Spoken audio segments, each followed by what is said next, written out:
I asked ChatGPT the following question: if you believed in God, how would you prove his existence? It replied to me, as an AI language model, I don't possess personal beliefs or opinions, including belief in God. However, I can outline some common arguments that people have used to support the existence of God throughout history.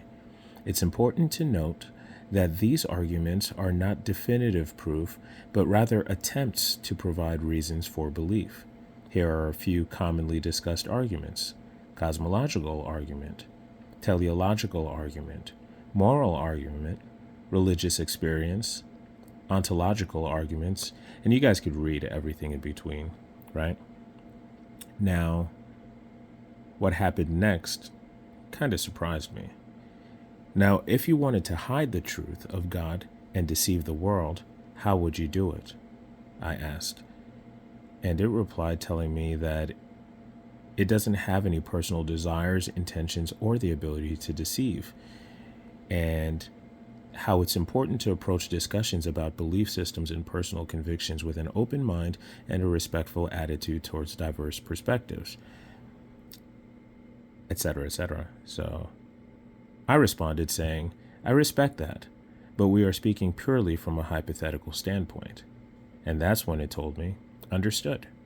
From a purely hypothetical standpoint, if one were to devise a strategy to hide the truth of God and deceive the world, it could involve various approaches. Here are a few hypothetical strategies that one might consider. Suppression of information. Control or manipulate the dissemination of information regarding the existence of God. Bibles banned from schools? This could involve restricting access to religious texts, censoring religious discussions, or promoting alternative explanations for phenomena that contradict the concept of God. Number 2, scientific materialism. Promote a worldview that solely emphasizes materialistic explanation for natural phenomena and discourage exploration of metaphysical or spiritual concepts. Highlight the achievements of science and technology while downplaying or dismissing religious or spiritual experiences. 3, skepticism and doubt. Encourage skepticism and doubt about religious beliefs by emphasizing logical and philosophical arguments against the existence of God. Promote critical thinking skills that may lead individuals to question or reject religious concepts. Now, the only thing is, people who have true critical thinking skills are able to entertain both sides of the argument, and those who can't show bias, right? So the interesting thing about a lot of Christians, a lot of followers of Christ, I should say, because not everyone who says they're Christian is really Christian.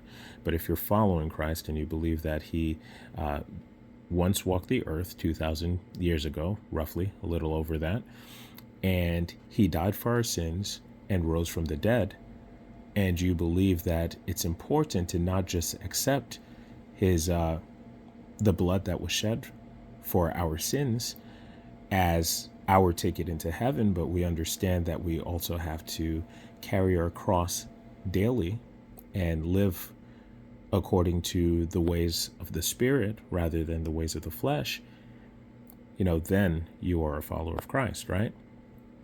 Now,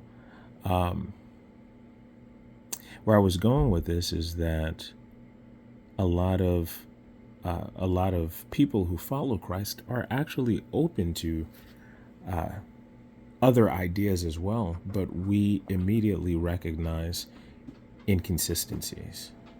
For instance, for me, at one point or other in my life, I believed in the Big Bang, right?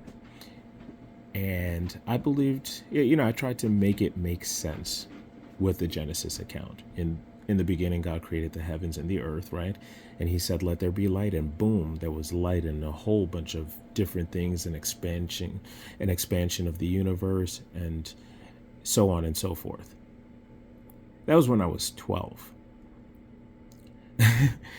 Afterwards, I started having some serious doubts and certain things about the theory of evolution they troubled me for many years afterwards, right?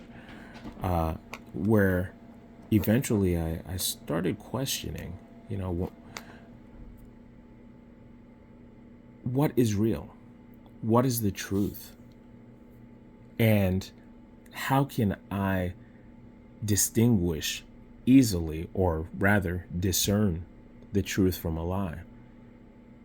And for as many supposed contradictions as there are in the Bible, based on what everybody else is saying, and of course those contradictions tend to be a reflection of the flaws in our thinking, but for as many contradictions as there seem to be in the Bible, there are 10 times that many contradictions, at least, in the Big Bang theories and the theories of evolution. For instance, if everything was randomly mutating from a single cell, right? How is it possible that virtually every animal species, virtually every life form on Earth has a male and female counterpart that resembles itself? For instance, male and female ants look similar. Male and female birds look similar. Male and female lions look similar. There are some differences in the build, in how much hair or fur the animal has or how many feathers. But aside from that, they look very similar. And this should not be. If random cells were randomly evolving, then dogs should mate with blobs to produce fish and weird stuff like that. But this does not happen. Rather, males and females reproduce according to their kinds, as the Bible said. In any case, let's continue with this. Let's see. So skepticism and doubt. Divisiveness and conflict. Exploit differences in religious beliefs to foster divisions and conflicts among people. That would be a strategy to deceive the world. Okay. Encourage sectarianism, religious intolerance, and interfaith rivalries to weaken the credibility and influences of religious institutions. Secularism and secularization. Number 5. In order to hide the truth of God and deceive the world, another strategy would be to promote a secular agenda that seeks to remove religious influence from public life, education, and governance. It actually goes back to suppression of information at the beginning. Removing Bibles from schools. Emphasize a narrative that religion is outdated, irrelevant, even harmful, while promoting a strictly secular worldview as the most rational and progressive option. It's important to reiterate that these hypothetical strategies do not reflect any personal stance or intention on my part. Oh, no, I'm not blaming you, ChatGPT. You're just artificial intelligence that just represents our collective thinking. So I'm not blaming you. You're a made thing, right? But these hypothetical strategies, it's interesting how they seem to reflect what is actually going on.